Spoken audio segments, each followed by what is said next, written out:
আজকের গল্প অকৃত্রিম। এই গল্পটি ভবিষ্যতের পটভূমিকায়, কিন্তু বর্তমানের পরিপ্রেক্ষিতে। ফুটপাতে দাঁড়িয়ে আমি দেখতে পাই সুমনকে।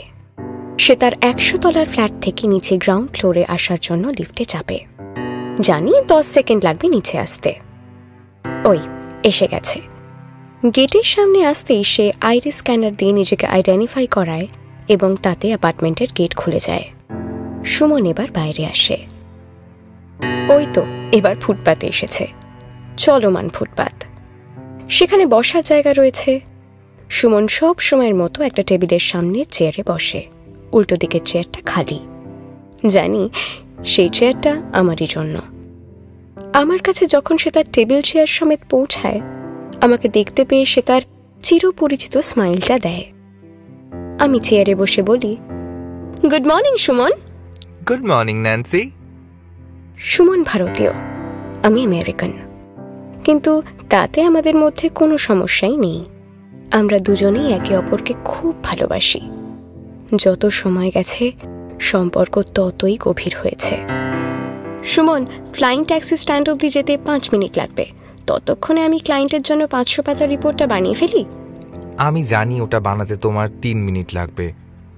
2 মিনিটস আমরা গল্প করব, কফি আমরা ফ্লাইং ট্যাক্সিতেই খেয়ে নেব। OMG, তোমার সাথে শান্তিতে বসে কফি খাওয়ার ভাইবটা না, আই এম জাস্ট মিসিং ইট। তুমি যে কবে বুঝবে এসব? বয়ফ্রেন্ড গার্লফ্রেন্ড হলে কি হবে? কাজের সময় আমরা চূড়ান্ত পেশাদার। কাজের সময় সুমন আমার বস আর আমিও সেক্রেটারি। কিন্তু আজকাল কয়েক সময় কাজ আর ব্যক্তিগত জীবনের গণ্ডিটা ভেঙে যায়। আমি কাজ শেষ করে পাম্পটা বন্ধ করি। আচ্ছা সুমন, তোমার আজ বিকেলে মেডিকেল চেক আপ আছে 4টের সময়।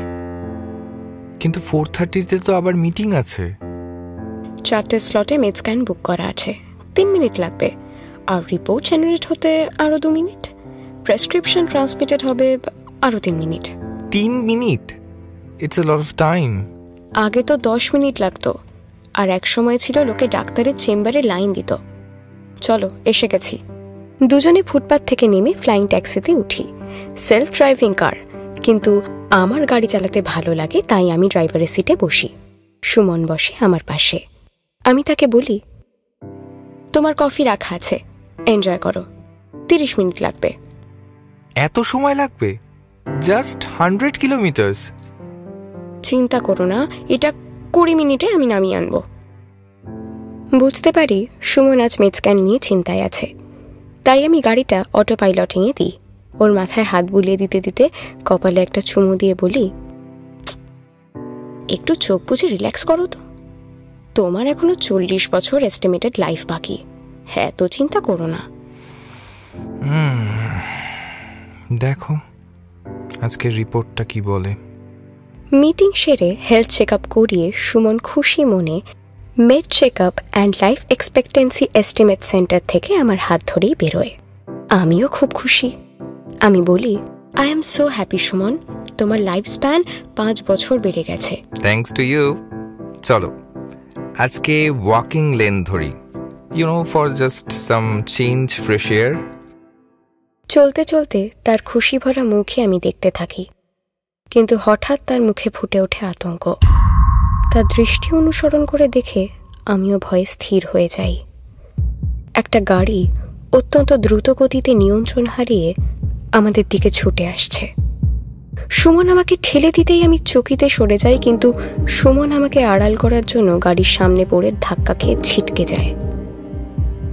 আমি ফিরে তাকিয়ে সুমনের রক্তমাখা দেহটার দিকে তাকাই। ফুটপাতে পড়ে থাকা সুমন আমার দিকেই তাকিয়ে থাকে।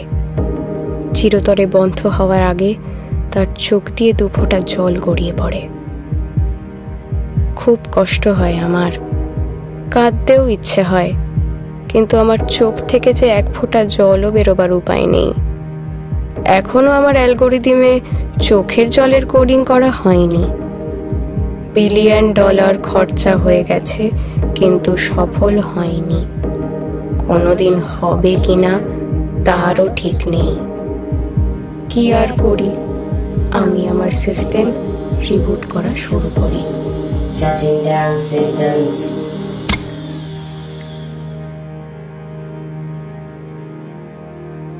কেমন লাগলো আমাদের গল্পটি জানাতে একদমই ভুলবেন না।